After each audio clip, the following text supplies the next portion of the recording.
नीचे के नीचे नीचे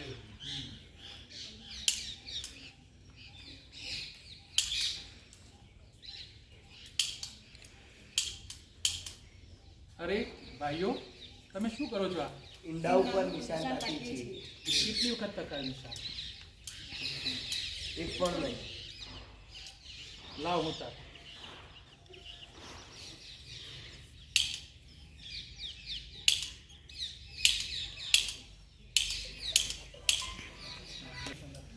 અરે વાહ, સરસ. તમે તો બારે બાર નિશાન રાખી દીધા.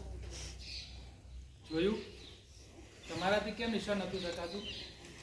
તો તમારું લક્ષ્ય જુદું હતું, એકાગ્રતા નહોતી તમારામાં. જો તમે એકાગ્ર થઈને લક્ષ્ય તાક્યું હોત, ચોક્કસ ભેદે જાત.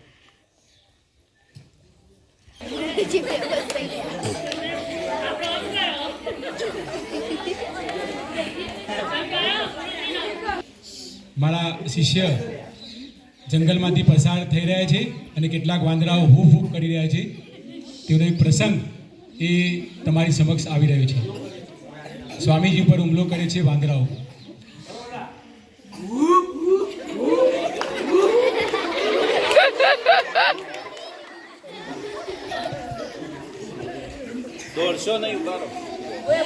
આ એક ગુરુ સંદેશ છે મારા શિષ્ય નરેન્દ્ર સ્વામી વિવેકાનંદ માટે. પરિસ્થિતિ ગમે તેવી હોય, પરંતુ એનો સામનો કેવી રીતે કરવો એ નરેન્દ્ર તારે શીખવું પડશે. આનો ઉત્તર પણ તારે જ લેવું પડશે. ગુરુ એ તને માર્ગ બતાવશે, પરંતુ જીવનની કેટલીક પરિસ્થિતિઓ એવી આવશે કે જેનો સામનો પોતાએ એટલે કે સ્વયં કરવો પડશે.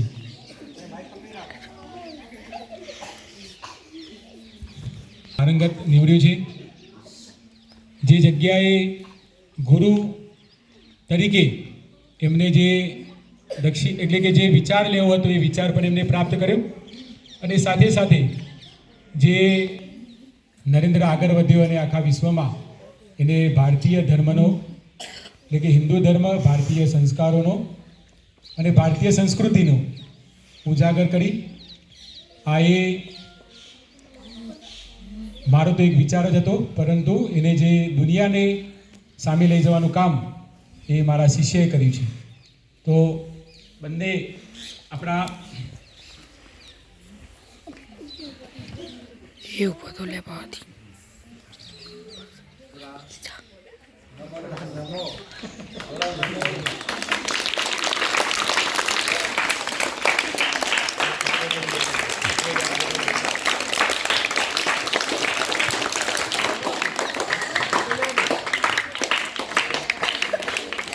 સ્વામી વિવેકાનંદ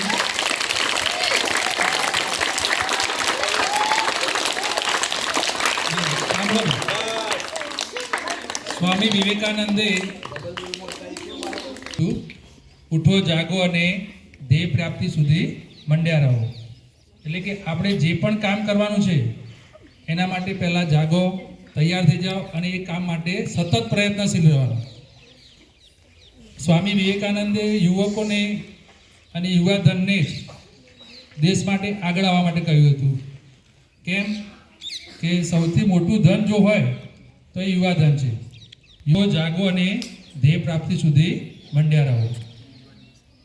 એટલા માટે જ આજે યુવા દિવસ તરીકે આમ તો આપણે સીધી રીતે સ્વામીજીના જે વિચારો છે આપણી સમક્ષ આપણે મુકાત, પરંતુ એક નવા હા અમે સ્વામી વિવેકાનંદજી બનીશું. તો મને લાગે ત્યાં સુધી એમના જે બાળપણના પ્રસંગો એટલે આપણે કંઈક નવા તરફ જવાની જે બાબતો છે એવામાં એમનો જે જન્મ થયો અને જે પહેલેથી જ બાળપણના જે આપણે જે પ્રસંગો જોયા, જે ડર ન રાખવો, એક ધ્યાન, જો આપણે ધ્યાન કેન્દ્રિત હશે તો આપણે ભણવામાં પણ ચોક્કસથી આપણું મન લગાવી શકીશું. પોતાના જે વિચારો છે એને કોઈ પણ રીતે ડર્યા વગર પ્રસંગ છે એ પણ એ તમને પછી પુસ્તક ખોલવાનું નહીં, આખું એમનામાં મગજની અંદર ફીટ થઈ ગયું હોય તો એમને ધ્યાનની શક્તિ એમને જ્ઞાન હતું. તો એ તરત જ એનો પ્રસંગ એ કહી દેતા.